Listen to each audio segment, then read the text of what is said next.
Hoje se comemora os 522 anos do Brasil no RG. É claro, é dito que o Brasil foi descoberto no dia 22 de abril de 1500, redondo, acreditando que a expedição cabralina chegou na região do sul da Bahia, de Ilhéus, na região de Porto Seguro, e a partir disso se consolidaria a formação do Estado brasileiro. O que é uma meia-verdade, considerando que a gente sabe que, no fundo, o Brasil foi descoberto muito antes, com a travessia do Estreito de Bering, feito no período pré-histórico, e também as expedições navais do pessoal da Polinésia, que trouxe uma população gigantesca de povos originários aqui nas Américas. Os nossos nativos brasileiros chegaram antes dos portugueses, a gente não pode esquecer uma coisa dessas. É até um pouco de desonestidade intelectual achar que só os portugueses descobriram o Brasil. Descobriram em relação ao que os europeus estavam fazendo. Mas aqui as Américas já vivia-se uma sociedade já consolidada. É por isso que hoje se utiliza o termo achamento ou então outros termos que são menos problemáticos do que descobrimento, invasão, conquista. Né? Conquista também é um termo que é de fato o que aconteceu, mas é um termo que também deve-se ter cautela. De toda forma, os portugueses não chegaram aqui em 1500. Já em 1498 houve uma expedição de Pinzon que passou na parte norte do Brasil. E a expedição de Pinzon acabou chegando antes de Cabral. Há também a expedição de Bartolomeu Dias, em que se desconfia que Bartolomeu Dias já sabia que existia as Américas, né? A posição portuguesa. Tanto que a gente tem que considerar que o Tratado de Tordesilhas foi assinado às escondidas, logo depois da descoberta da América em 1492 pelo Colombo. Então os portugueses sabiam que tinha terras aqui no Brasil. E é uma pontinha do que tinha no tratado, no final das contas, mas já representava muito para Portugal. Porque era a ponta da navegação mais importante, porque a travessia da África para chegar às Índias era muito dificultosa, costeando a África, principalmente a Guiné. De maneira que a partir de baixo da Guiné as águas já ficam mais paradas. Então é interessante você pegar a corrente, se deslocar um pouco mais ao oeste, pegar a corrente do Brasil e da corrente do Brasil você zarpava pro Cabo da Boa Esperança, o antigo Cabo das Tormentas. De toda forma, os portugueses já tinham noção desse território e a expedição cabralina foi para, de fato, reconhecer o domínio português nessa região.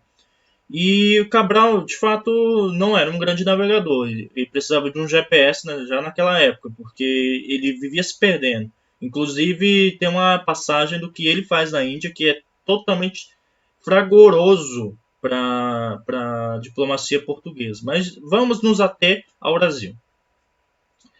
Brasil, chega-se ao Monte Pascoal, a questão de Porto Seguro. Cabral entra dentro dos meandros da praia ali em questão, tem conversações com os indígenas. É claro que conversações entre um português e um indígena falando tupi-guarani eu acho que não dá muito certo.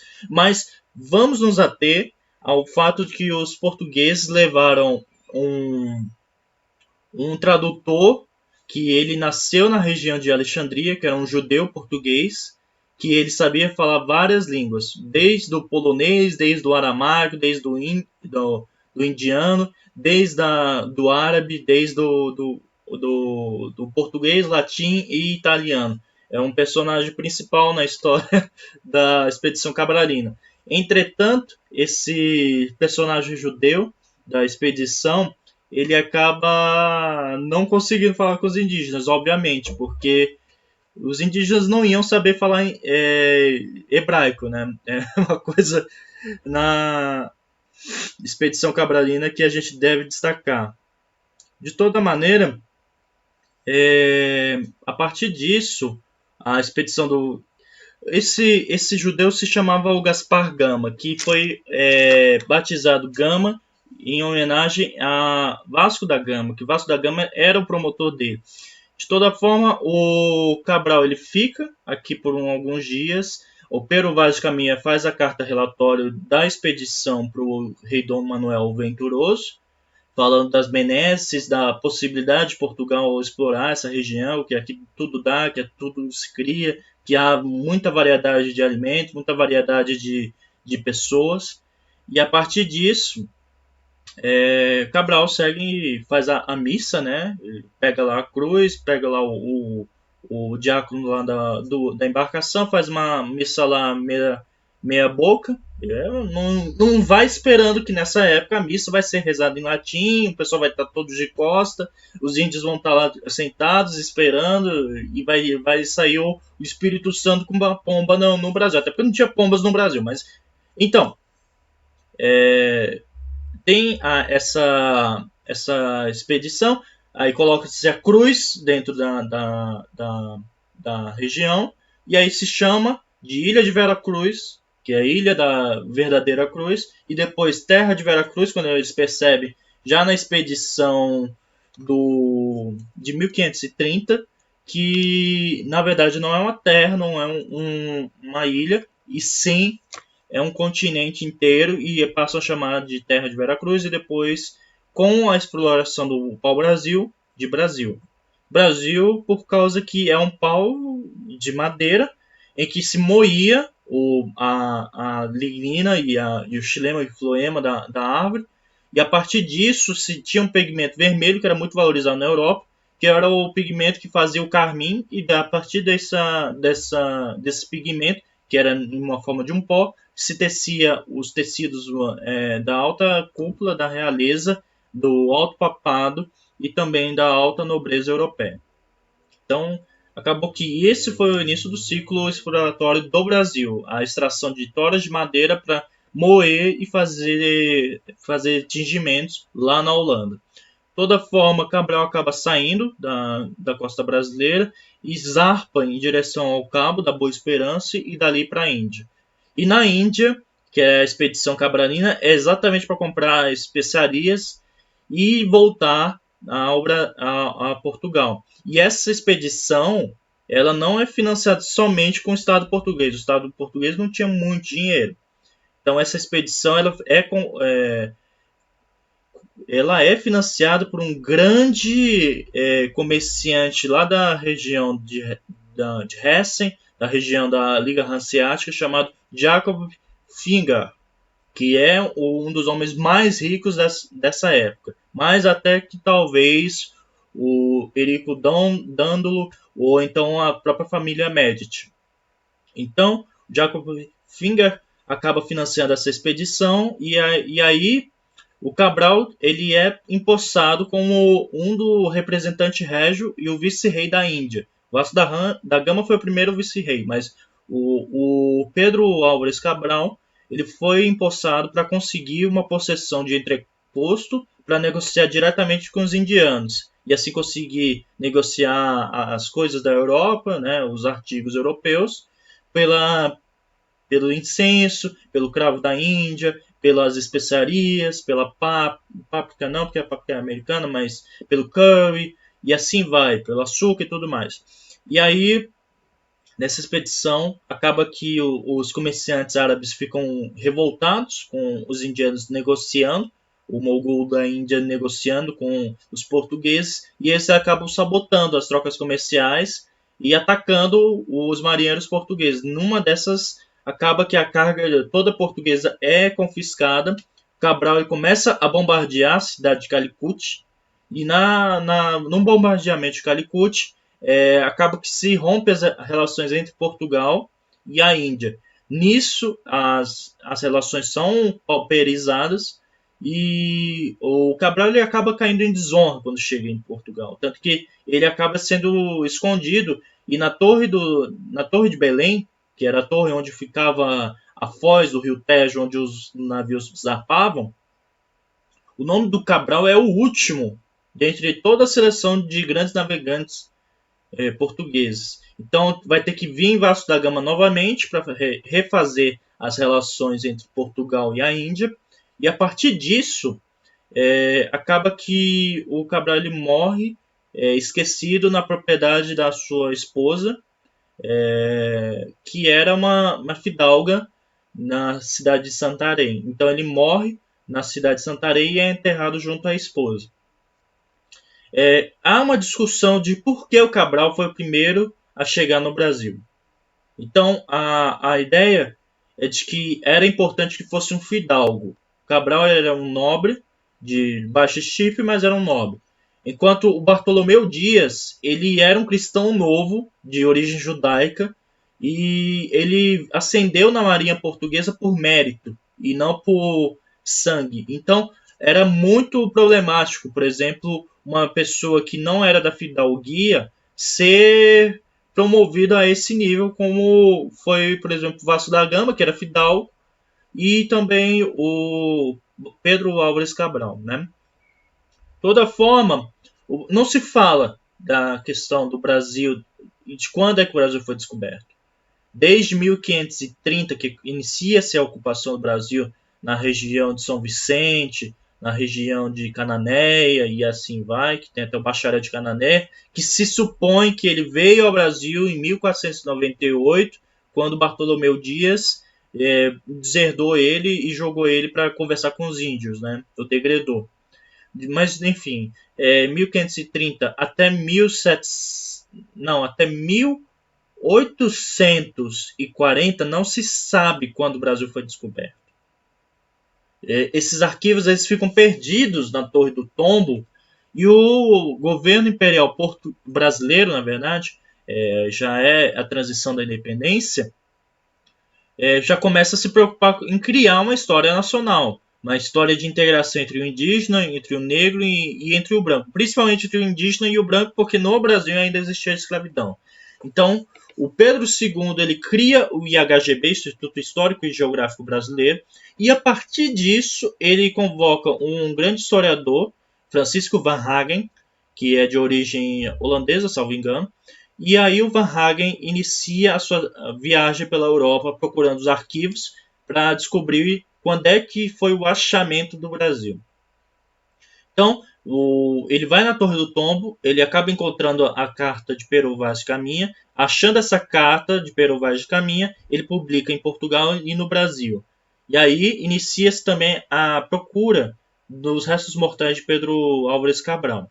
Nesse período, a gente tem que considerar o seguinte: Portugal, depois de passar por uma guerra civil tortuosa em que o Pedro I teve que ir lá para apoiar sua filha contra o Dom Miguel, acaba que é governada pela irmã de Dom Pedro II.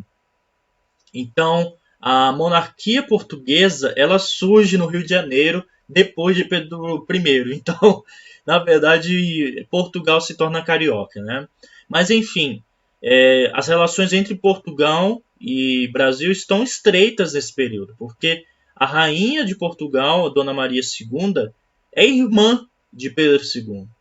Então, e toda a monarquia portuguesa acaba incentivando essa criação também da história nacional brasileira a partir do aporte e o financiamento do Van Hagen. E o Van Hagen descobre a tumba da esposa de Pedro Álvares Cabral, e a partir do sobrenome da esposa dele que ele descobre o túmulo de Pedro Álvares Cabral.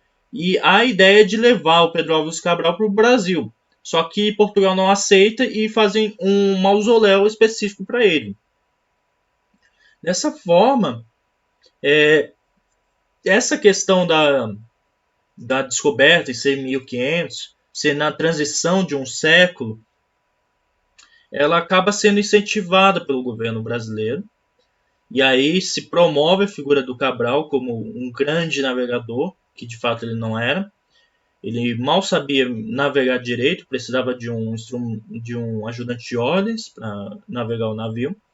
De toda forma, a partir do século XX, é cada vez mais incentivado, tanto pela Primeira República, quando há o centenário da independência, quanto o Estado Novo e, posteriormente, a ditadura militar, a falar sobre a figura de Cabral de uma forma positiva.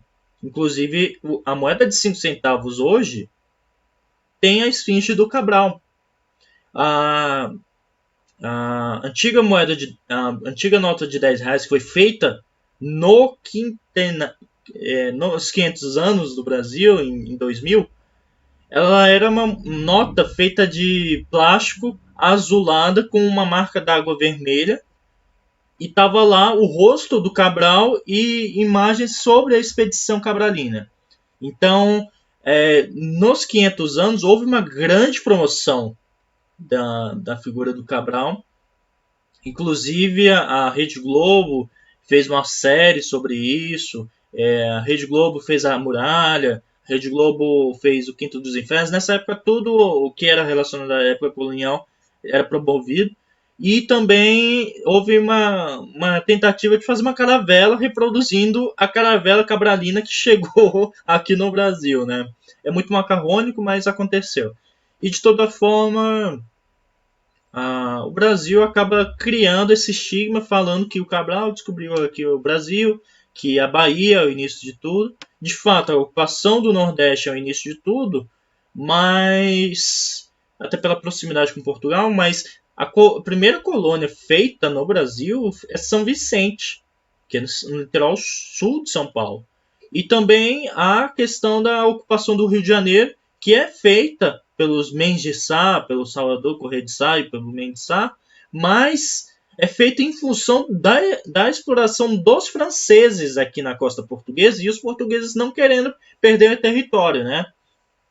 Então, a ocupação de fato, o Brasil de fato foi surgir em 1530. Então, quando começa os assentamentos portugueses, a divisão das capitanias hereditárias, que eram normalmente os capitães do Brasil, que eram nomeados entre os fidalgos portugueses para ocupar uma certa faixa de areia de 230 léguas, até onde desce a questão do interior do Brasil, né? Então, esses empreendimentos deram errado, obviamente, porque não tinha suporte, parceria público-privada já nessa época já não dava muito certo, mas enfim, essa é a história do início do Brasil, é a história dos capitães do Brasil, é a história da exploração portuguesa já nesse período. Então a conquista do Brasil se dá por isso, e o seu alargamento só vai acontecer em meados de 1600, 1700, quando os bandeirantes, os paulistas, começam a empreender expedições em direção pelo Piabiru, que é as antigas estradas indígenas, até Potosí, a mina de prata de Potosí. De toda forma, também eles exploram a região do Amazonas, exploram a região do Mato Grosso, à procura de indígenas para serem escravos, mesmo com as bulas papais falando que não é para escravizar indígenas, mesmo com a defesa apaixonada de Bartolomé de las Casas, acaba que os bandeirantes paulistas eles brigam com os jesuítas para explorar os índios, né? De toda forma, essa é a história dos inícios do Brasil. É uma história violenta, é uma história que não é fácil de dialogar, até porque o Brasil, em 522 anos, teve um polo de tensão absurdo. A gente foi o último país a abolir a escravidão nas Américas. Também houve a questão do racismo, teve a questão da concentração de renda, concentração de terras, o genocídio indígena, tudo isso que hoje a gente vê, mais atrás a gente já estava no sangue, na pele.